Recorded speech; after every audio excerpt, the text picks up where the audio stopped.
바울처럼 나를 본받으라. 우리가 이렇게 말하면 참 좋을 텐데 그렇게 말할 수 있는 사람이 참 드뭅니다.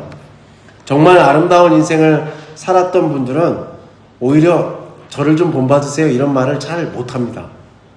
사도 바울은 철저하게 자기 자신을 부인한 삶에 이르렀던 사람입니다. 바울의 고백은 자기를 드러내는 것이 아니라 자기를 사람들에게 교육할 수 있는 상대로 삼은 거죠. 자랑한 것이 아닙니다. 예수 믿는 사람들이 좀 이런 것은 좀 가졌으면 좋겠다, 몸에 익혔으면 좋겠다는 게 있거든요. 그게 뭐냐면 인색함을 물리치는 거예요.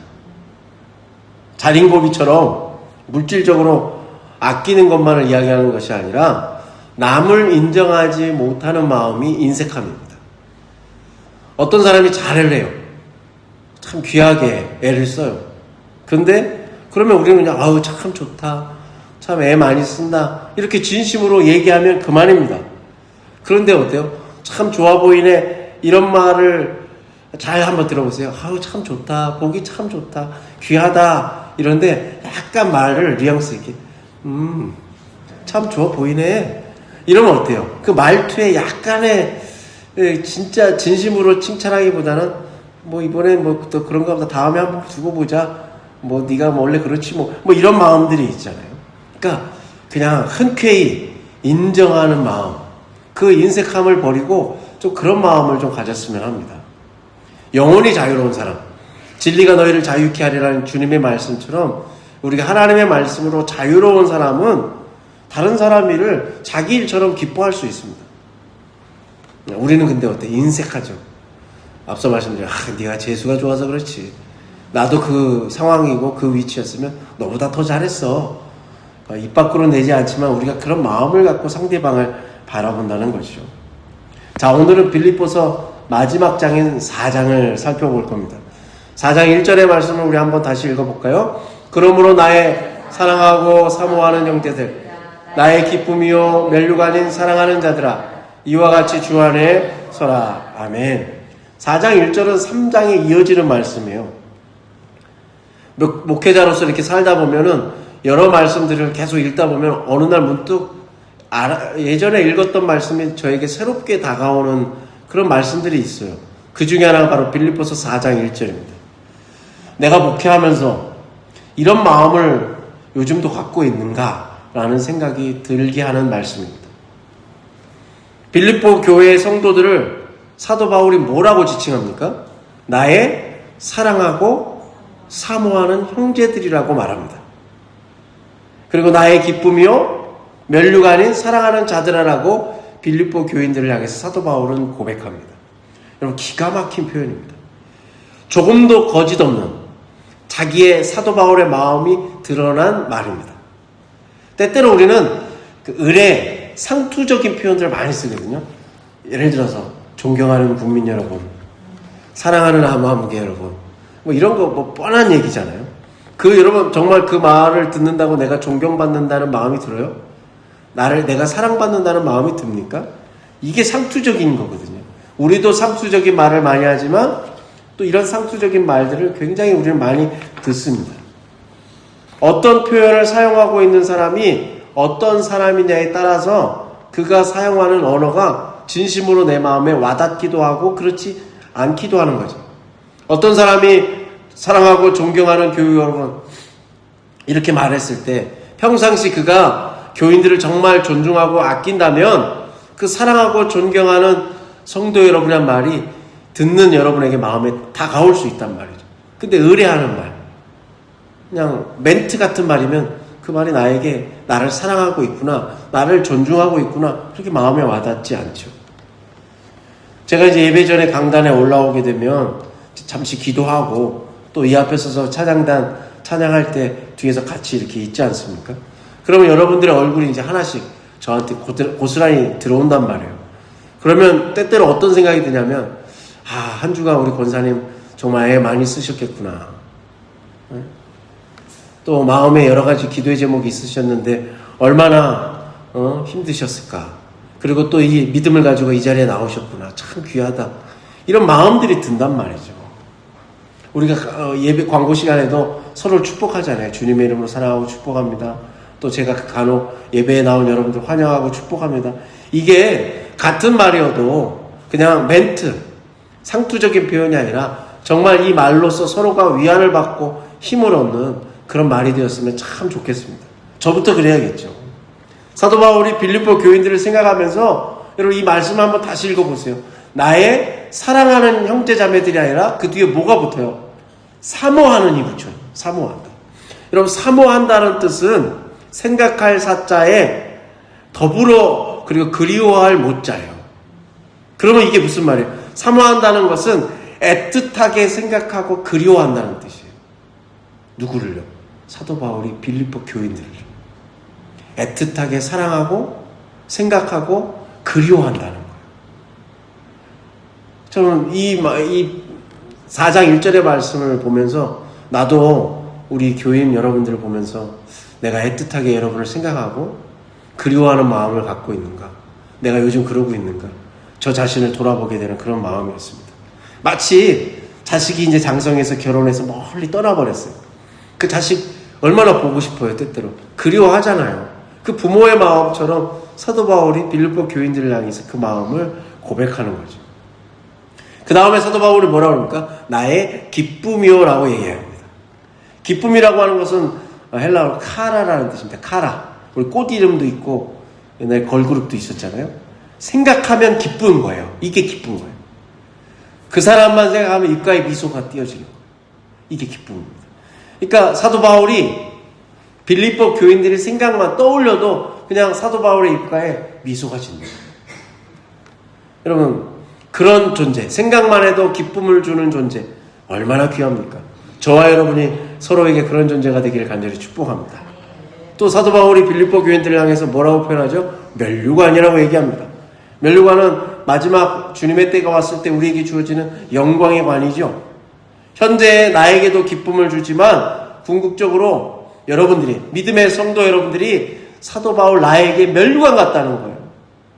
주님께서 나에게 주실 정말 내 머리에 쓰여지는 그 관이 아니라 여러분 사람 믿음을 지키며 환난 가운데서도 믿음을 지키는 여러분 한 사람 한 사람이 나에게 면류관이라. 다시 한번 읽어볼게요. 바울이 얘기합니다. 나의 사랑하고 사모하는 형제들, 나의 기쁨이요 면류관인 사랑하는 자들아. 여러분 사도 바울의 마음이 느껴지십니까? 네. 그러면서 그들에게 뭘 당부해요? 딱 한마디예요. 이와 같이 뭐하라? 주 안에서 설합니다. 주 안에서 설하는 것은 무슨 뜻일까요? 내가 예를 들어서 절망에 빠졌습니다. 절망에 빠졌다는 것은 내가 말 그대로 엎어진 상태예요. 그러면 그를 일으켜 세워야 되죠. 부활이 뭐예요? 일으켜 세우는 것이죠. 주 안에서 설하는 것은 그런 뜻입니다. 설하. 이 말은 군대에게 쓰는 용어죠. 설하라고 하는 것은 전쟁에서 서로 군인들이 쫙 열을 맞춰갖고 상대방의 공격에 맞서는, 그래서 서로 어깨를 딱 하고 여러분 전술과 전략에 의해서 그것을 버텨내는 것, 흐트러뜨리지 않고 그 대오를 유지하는 것이 바로 설화입니다. 주 안에서 설화는 뭐겠어요? 대열이 무너뜨리지 않도록 믿음의 성도들이 서로 손을 잡고 어깨를 대고 분명하게 있는 거예요. 옆 사람이 넘어지면 일으켜 세우는 거죠. 그러니까 우리의 신앙이 홀로 신앙이 아니라 공동체를 통해서 성장한다는 것을 얘기하는 겁니다. 주 안에서 서라. 나 혼자 서는 것이 아닙니다. 여러분 여기에서 분명히 앞서 사도 바울은 빌립보 교인 한 사람을 지칭하지 않고 나의 사랑하고 사모하는 형제 자매들 복수형을 얘기하죠. 그들이 모두가 주님 안에서 함께 일어서야 한다는 겁니다. 우리가 옛날에 캠프파이어 같은 거 하면 이렇게 모닥불을 피우죠. 그러면 나무를 이렇게 세워요. 나무를 세워. 한 개의 나무를 서로가 혼자 타면 금방 시들어버릴 텐데 서로 나무를 이렇게 엇갈려서 세워놓고 그 불을 붙이면 오랫동안 활활 타죠. 근데 그렇게 세워졌던 나무에서, 불 붙은 나무에서 나무 하나를 싹 빼면 어떻게 돼요? 그 모닥불에서 빠져나온 그 나무는 금방 불이 꺼져버려요. 우리 믿음도 마찬가지라는 거예요. 내 열심으로 내가 최선을 다해 하나님 앞에 사모하는 심정으로 믿음 생활 열심히 할 수 있어요. 그러나 여러분 모닥불에서 한 개의 나무를 빼듯이 혼자 있으면 우리의 신앙이 금방 식어져 버린다는 거예요. 주 안에서 함께 있어야 여러분 우리가 활활 타오르게 되죠. 그래야 우리가 여러분 믿음의 형제들 자매들과 함께 할 때 우리가 영적으로 건강해질 수 있습니다. 이렇게 우리가 예배하고 찬송하는 공동체 속에 있다는 것이 그래서 감사한 거죠. 그래서 귀한 겁니다. 우리 샬롬 찬양단도 귀한 거고, 여러분 우리 교회 학교 아이들도 귀하고, 우리 권사님들도 귀하고, 우리 모두 다가 귀한 겁니다. 서로를 지켜준다는 신뢰가 있을 때 우리가 주 안에서 함께 설 수 있습니다. 우리 지금 여기의 교회가 언제나 주 안에서 함께 서는 믿음의 공동체가 되기를 간절히 축복합니다. 그렇게 귀한 성도들이 주 안에서 우뚝 선 사람, 넘어진 사람, 좌절한 사람이 아니라 일어서는 사람이 되기를 사도 바울이 당부하고 간구하고 또 당부하는 거예요. 자, 4장 2절의 말씀 이어서 한번 읽어볼까요? 2절입니다. 내가 유오디아를 권하고 순두개를 권하노니 주 안에서 같은 마음을 품으라. 아멘. 여기에서 두 사람의 이름이 등장하죠. 한 명이 유오디아고 또 한 사람은 순두개입니다. 권하다는 그 두 사람에게 권한다고 할 때 이 권하다는 것은 우리가 사도행전에서 나왔던 권면한다, 격려한다는 뜻의 단어입니다. 즉 사도 바울이 두 사람을 자기 곁으로 소환, 부르듯이 그들에게 친밀하게 얘기하는 겁니다. 유오디아와 순두개에게. 그들을 격려한다는 거예요. 자, 빌립보 교회에는 유오디아와 순두개 이 두 사람만 있지 않겠죠. 빌립보 교회에 보내는 편지가 빌립보서입니다. 한 개인에게 보내는 편지가 아니라 교회에 보내는 편지로서 많은 사람들이 모이는 예배의 자리에서 사도 바울이 보낸 편지를 마치 설교를 듣듯이 쭉 낭독해 주는 거예요. 그런데 이 두 사람을 언급했어요. 이 두 사람의 이름이 언급됐을 때 빌립보 교인들은 당혹스러울 수도 있고 이 두 사람은 또 영광스러울 수도 있겠죠. 그러면 무슨 내용인지 한번 볼까요? 그 다음에 뒤에 뭐라고 나오죠? 주 안에서 같은 마음을 품으라. 두 사람에게 격려하면서 하는 말의 내용은 뭐예요? 주 안에서 같은 마음을 품으라입니다. 여러분 무슨 일일까요? 사도 바울은 이 두 사람에게 지금 무슨 말을 하는 것처럼 보일까요? 두 사람이 그렇게 서로 평화스러운 관계가 아니라는 겁니다. 바로 주 안에서 서라. 분명히 주 안에서 서라고 얘기하고 두 사람을 꼭 집어서 주 안에서 같은 마음을 품으라고 얘기합니다. 자, 유오디아와 순두개는 빌립보 교회의 두 여인이었습니다.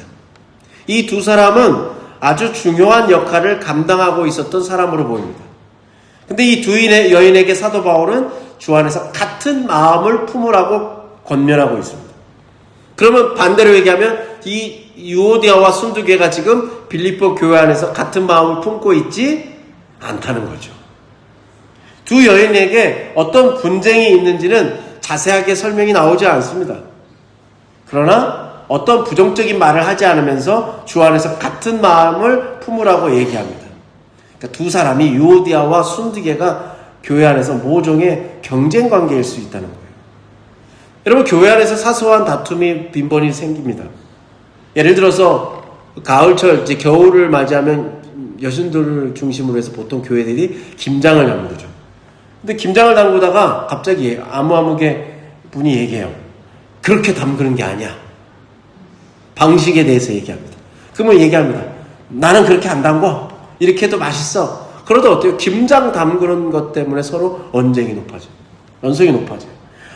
아무것도 아닌데 이런 일이 조금씩 한두 번씩 쌓이기 시작하면 어때요?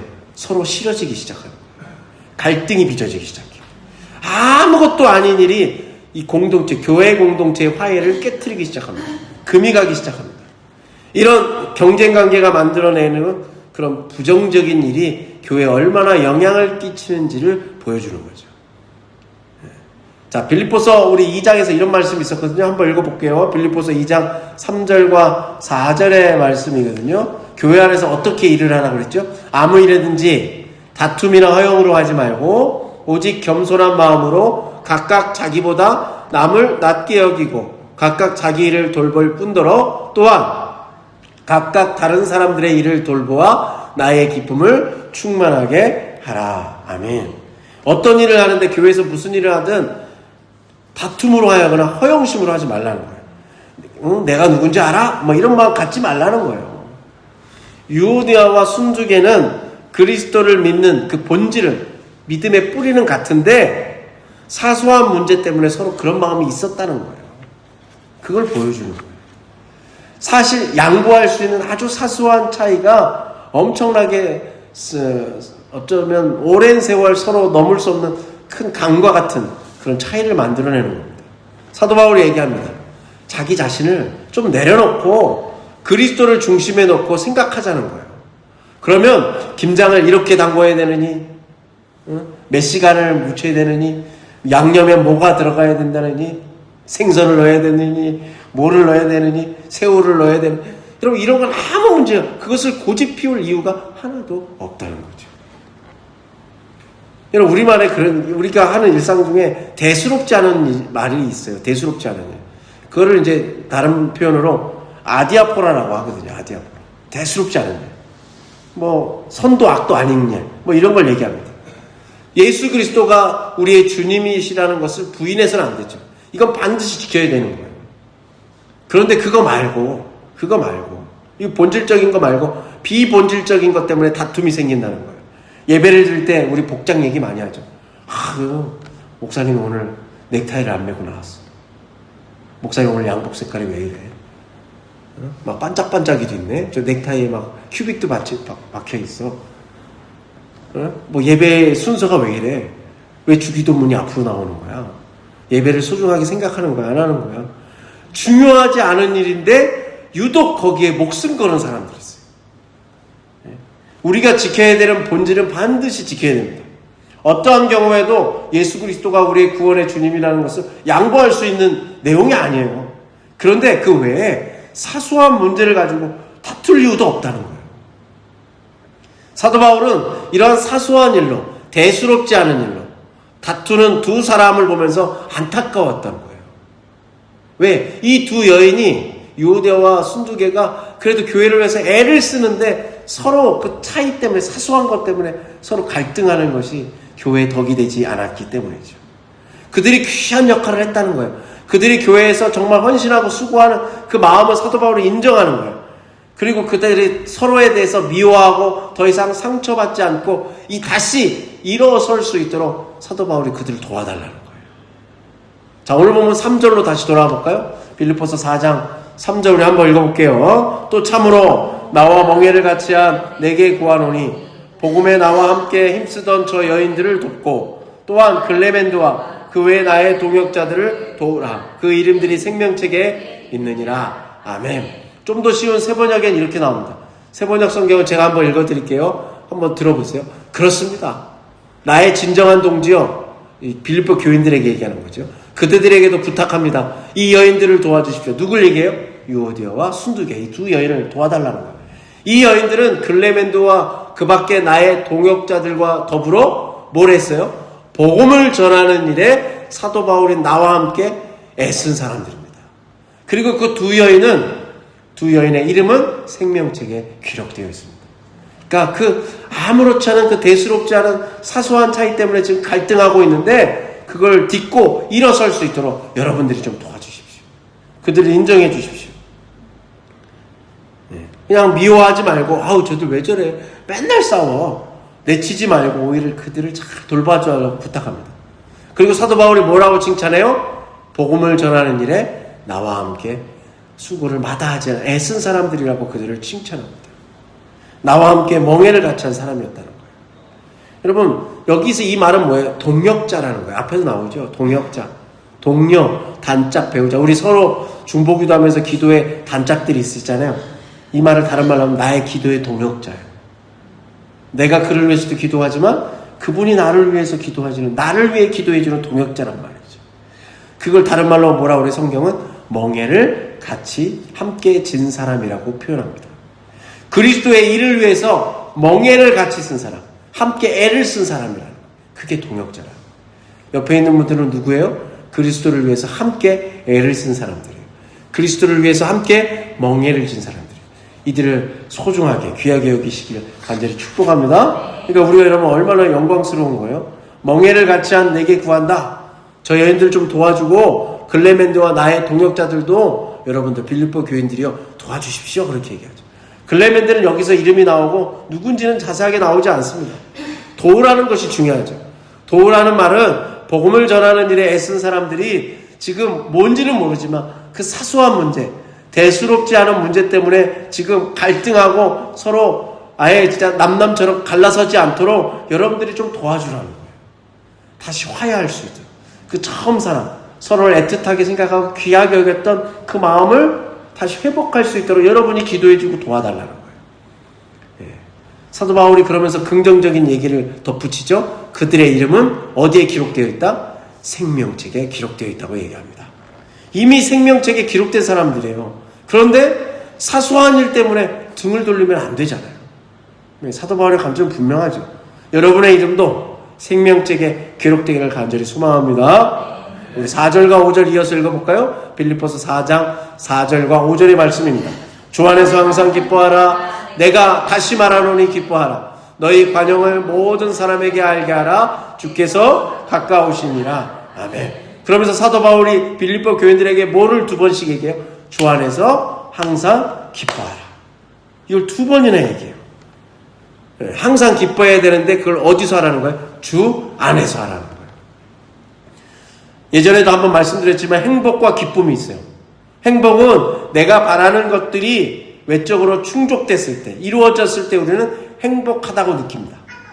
기쁨은 뭐예요? 어느 날 갑자기 나도 모르게 기쁨이 내 안에서 샘솟는 거예요. 솟아나오는 게. 이게 기쁨. 성경이 말하는 기쁨은 그거예요. 그냥 웃긴 장면을 보고 허허 웃는 게 아니라 나도 모르게 내 안에서 기쁨이 샘솟아 나오는 것이 기쁨입니다. 그러니까 기쁨은 밖에서 주어지는 게 아니라 내 안에서 솟아나오는 거예요. 내 내면에서 나오는 거죠. 그러니까 주 안에서 기뻐하라는 건 뭐예요? 내가 주님과 깊은 연결 속에 있을 때 내가 주님께서 주시는 은혜로 말미암아 기쁨이 내 안에 샘솟아난다는 거죠. 핵심은 뭐예요? 내가 그래서 주 안에 있어야 된다는 거예요. 주님께서 공급해 주신 은혜로 내가 기뻐할 수 있다는 거예요. 그러면 주님과의 관계가 내가 주 안에서 벗어나면 주님과의 관계가 끊어지면 내가 어떻게 돼요? 기쁨을 공급받지 못해서 기뻐하지 못하게 된다는 말이죠. 그래서 사도 바울이 감옥에 갇혀 있으면서도 빌립보 교인들에게 거듭거듭 강조하는 거예요. 여러분 제발 주 안에서 항상 기뻐하십시오. 여러분 제발 주 안에서 기뻐하십시오. 그래야 우리의 형편이 나아지고 내 기도의 제목이 이루어지고 우리 집이 부자가 되고 내가 더 건강해져서 기뻐하는 게 아니라 주님과의 관계가 어떠한 상황 속에서 내가 주 안에 있으면 주님이 주시는 은혜로 내가 늘 기뻐할 수밖에 없다는 겁니다. 이것을 성도들이 경험하고 맛보기를 바라는 거예요. 여러분 맛을 봐야 알죠. 경험해 봐야 알죠. 그걸 2번씩이나 얘기하는 겁니다. 자, 요한복음 14장에 보면 예수님께서 평안에 대해서 얘기해 주시거든요. 평안. 자, 예수님이 세상의 평안과 다른 예수님이 주시는 평안을 설명합니다. 한번 읽어볼까요? 평안을 너희에게 끼치노니 곧 나의 평안을 너희에게 주노라. 내가 너희에게 주는 것은 세상이 주는 것과 같이 아니하니라. 너희는 마음에 근심하지도 말고 두려워하지도 말라. 아멘. 세상이 주는 평화와 예수님이 주는 평화는 다릅니다. 나도 모르는 속에서 우러 솟아나오는, 스며들어서 나오는 것이 주님의 평화입니다. 신앙의 신비는 바로 여기 있는 거예요. 우리가 얼마나 여러분 근심 걱정이 많아요. 얼마나 두려워하면서 이 세상을 살아갈 수밖에 없어요. 내일 일은 모르니까요. 불안하고 두려울 수밖에 없죠. 그런데 우리가 왜 근심하지 않고 두려워하지 않을 수 있어요? 주님께서 우리에게 세상이 주는 평안과 다른 주님이 주시는 평화가 우리 가운데 있기 때문이죠. 여러분 기뻐하는 사람들의 특색이 있어요. 자기 속에서 기쁨이 솟아나오는 것을 경험하는 사람들이 기뻐하는 거예요. 맛본 사람이 그 물을 계속 마시는 거예요.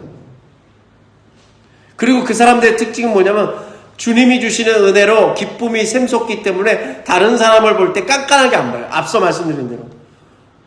사람에 대한 인색함이 없는 거예요. 참 잘하네. 귀하다. 우리 집사님 찬양 잘하시네. 우리 권사님 저 헌신 참 나도 담고 싶다. 그냥 있는 대로 나오는 거예요. 어디 끝까지 잘하나 내가 지켜봐야지. 저 이탈했어. 찬양하는데 저 삑살이 났어. 반주하는데 틀렸어. 이렇게 안 한다는 거예요. 뭐예요? 하나님이 주시는 은혜로 기쁨이 샘솟는 주 안에서 기쁨을 누리는 사람, 주님이 주시는 평안을 누리는 사람의 특색은 사람을 너그럽게 대한다는 거예요. 네. 여러분 너그러워지시길 간절히 축복합니다. 네. 자, 빌립보서 4장 5절 한번 읽어볼까요? 5절의 말씀 마음에 새기면서 한번 읽어볼게요. 너희 관용을 모든 사람에게 알게 하라. 가까우시니라. 아멘. 이 말은 나는 관용을 베풀 거야. 너그러운 사람이 될 거야. 다짐하는 말이 아니에요. 주님 안에서 내가 기뻐할 때 나는 그 기쁨으로 말미암아 관용을 베풀 수 있는 너그러운 사람이 된다는 거예요. 관용, 너그러울 관자에 얼굴용 혹은 용기용자입니다. 즉 무슨 말이에요? 용기라고 하는 것은 브레이브, 용감하다 용기가 아니라 무엇을 담는 용기를 얘기하는 거예요. 즉 관용은 너그러움을 담아낸다는 뜻이에요. 내가 내 그릇이, 내 인격이 너그러움을 담을 때 우리가 관용하다고 얘기하는 거예요.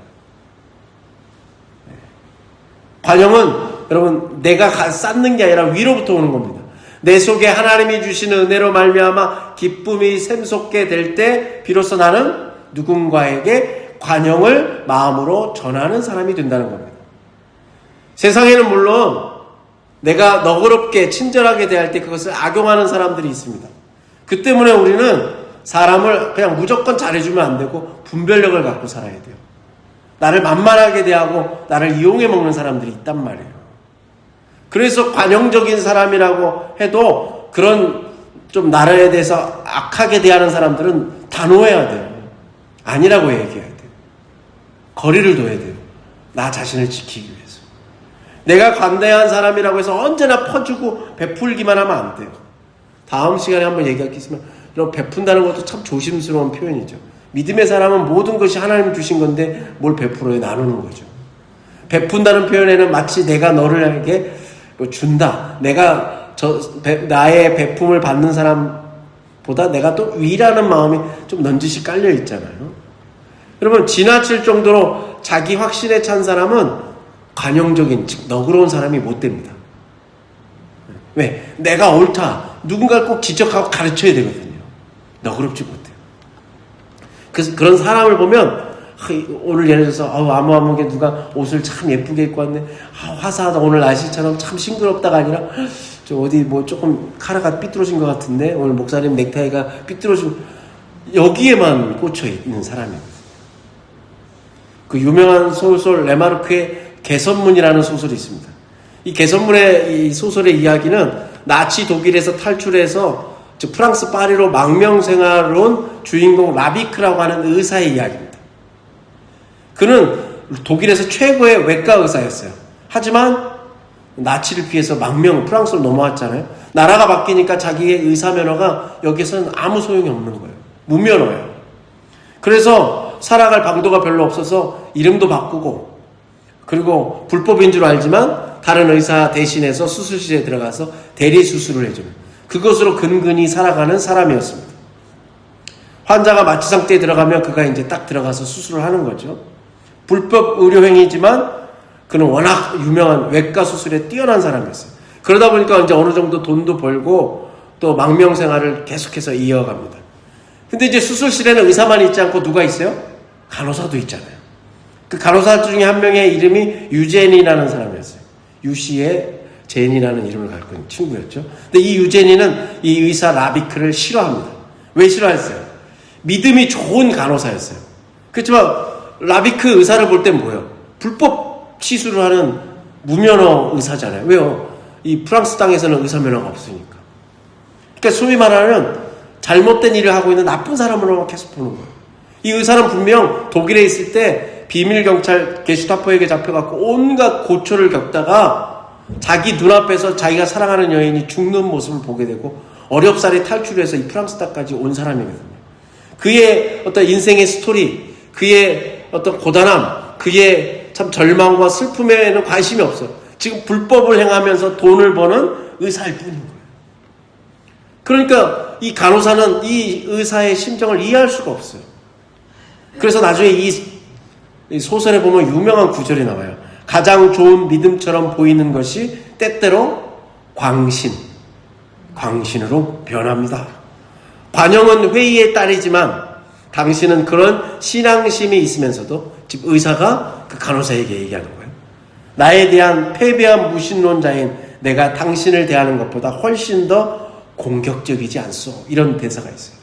나는 그 어려움을 겪으면서 하나님 안 살아계시지 않아. 신앙을 버린 무신론에 가까운 그런 의사지만 지금 믿음 좋은 당신 간호사를 보면 나에 대해서 내가 살아왔던 인생에 그리고 나의 고난에 하나도 공감하지 못하고 오히려 나를 쏘아붙이는 불법을 행하는 의사로 쏘아붙이는 그런 믿음 좋은 사람이지 않소?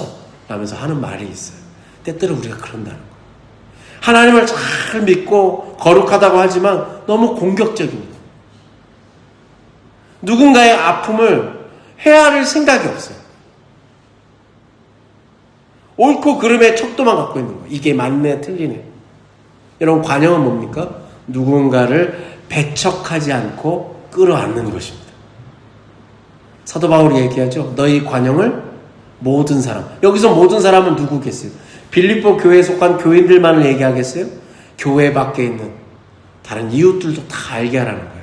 너희가 예수 믿어서 예수님의 은혜로 기쁨이 내 안에서 솟아나고 어떠한 상황에서도 그 솟아나오는 기쁨 때문에 사람을 너그럽게 있는 모습 그대로 끌어안을 수 있는, 때로는 그가 아파하는 것도 토닥여주고 그의 슬픔에 흐르는 눈물도 닦아주는 그 관용을 믿지 않는 사람들까지도 알게 하라는 거예요.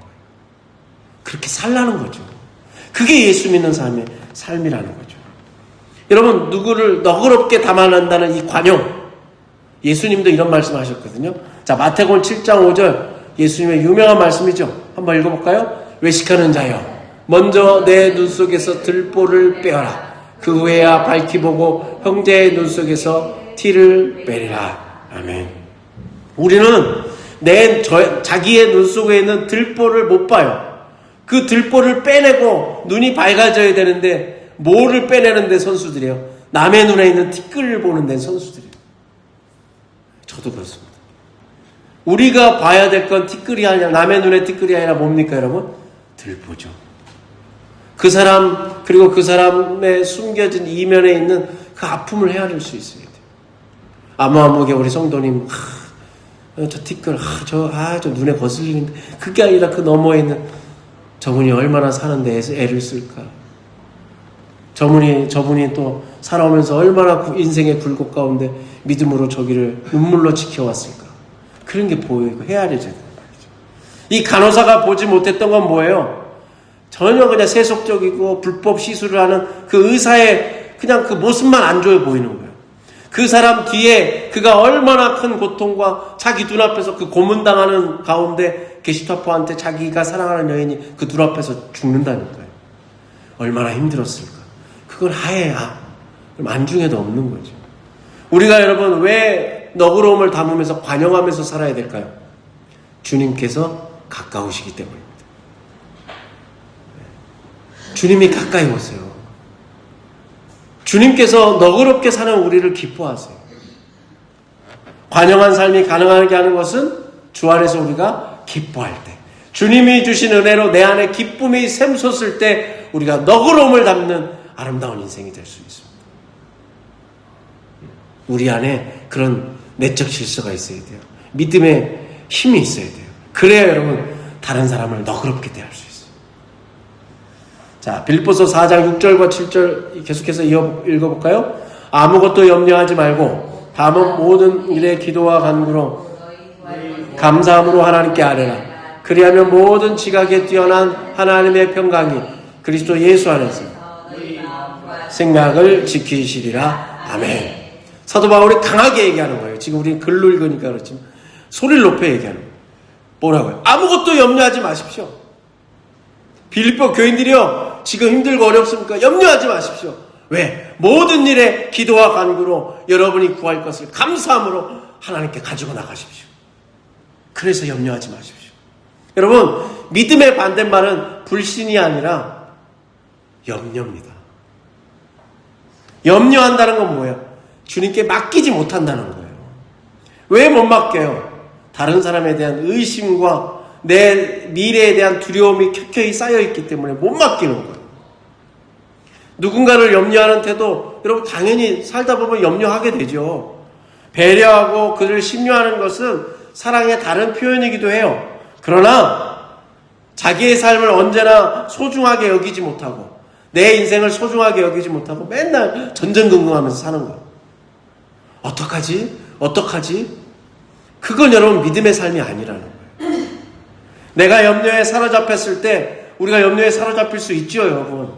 그때 내 속에 스며 나오지 못하는 건 뭐예요? 여러분 앞서 말씀드린 대로 기쁨은 언제 스며 나온다고요? 우리가 주 안에 있을 때. 하나님의 은혜가 안에 있을 때 그 하나님의 은혜로 기쁨이 샘솟아 나오는데 염려가 우리를 딱 붙들면 그 기쁨이 못 나오게 구멍을 딱 막아버린다는 거예요. 염려할 때 여러분 기쁨이 잘 안 기뻐지거든요. 근심 걱정 때문에.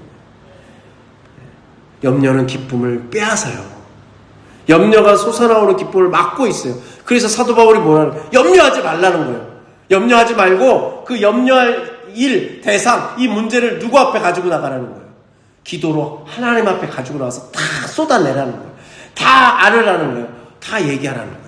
그럼 염려할 필요가 없고 다시 여러분은 주님의 은혜로 기쁨이 샘솟게 될 것이라는 거예요. 그거를 경험하라는 거예요. 한 번 경험하고 두 번 경험하고 다섯 번 경험하면 여섯 번째 또 내 인생에 염려할 일이 다가오면 어떻게 해요? 염려 왔어? 그리고 그걸 갖고 어디를 갖고 나가요? 염려를 보따리에 갖고 하나님 앞에 딱 갖고 나가는 거예요. 그게 달라진다는 거예요.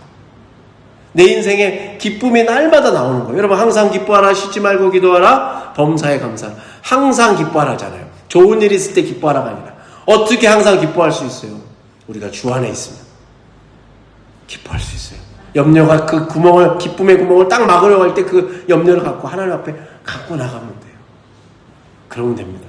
해결이 잘 안 되는 문제는 여러분 기도와 간구로 맡기는 거예요. 그러면 기쁨이 막히면 내 속에 관용도 안 되는 거예요. 너그러움이 없어져요.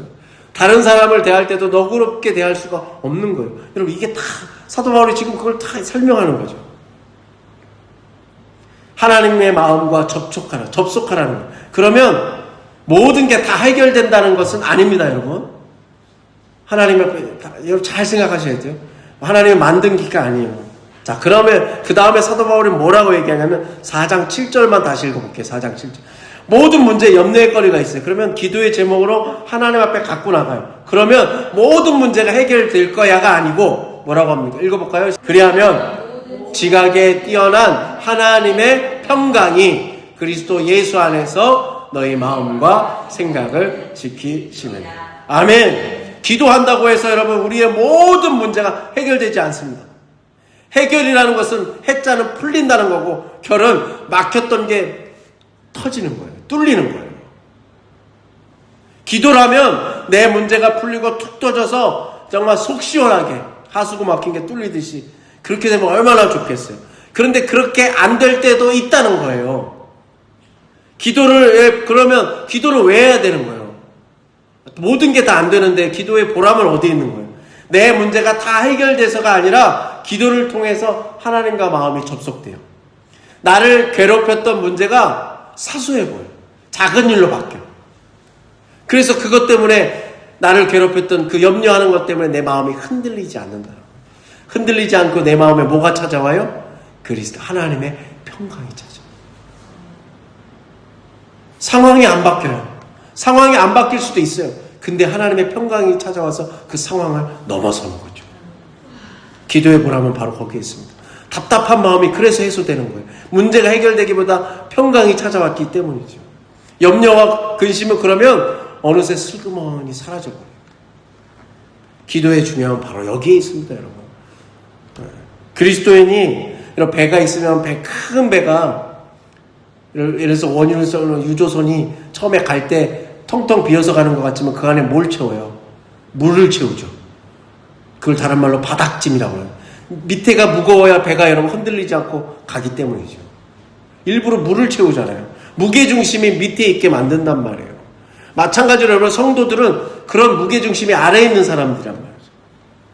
감정, 파도가 막 세상에 막 어떤 유행이 쓸고 가고 나는 가만히 있는데 옆 사람이 막 흔들어대는 그런 인생의 파도가 막 우리를 막 흔들어대요.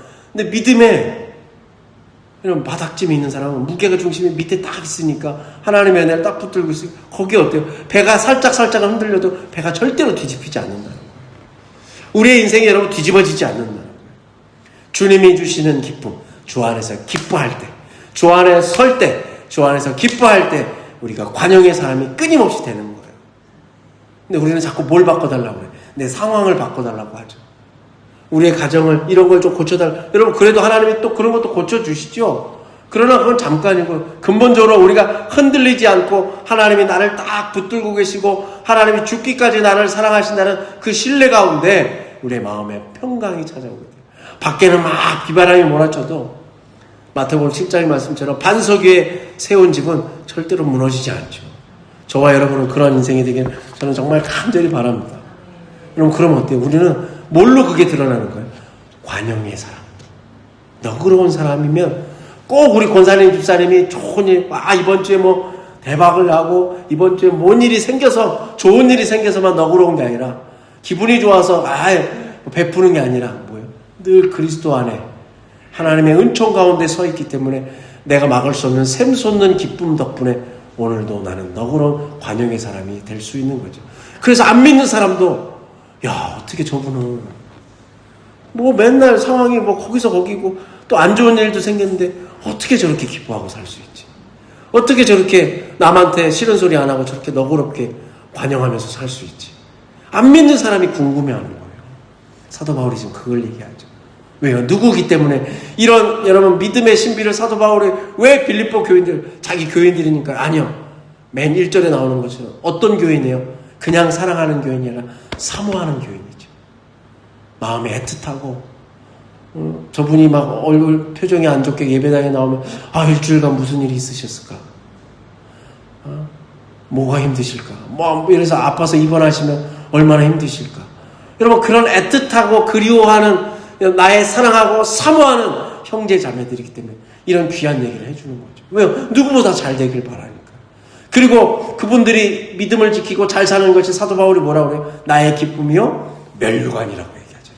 예수님이 꼭 나에게 면류관을 씌워주지 않아도 나와 더불어 복음에 참여하면서 예수를 믿게 된 나로 인하여 예수를 영접하게 된 저분이 믿음을 지키며 살아가면 그게 나에게 면류관이잖아요. 여러분 사도 바울의 이 마음 우리가 그렇게 변화되기를 간절히 축복합니다. 우리가 바로 예수님의 기쁨이요 면류관인 사랑스러운 믿음의 사람들 다 되시길 간절히 축복합니다. 기도하겠습니다.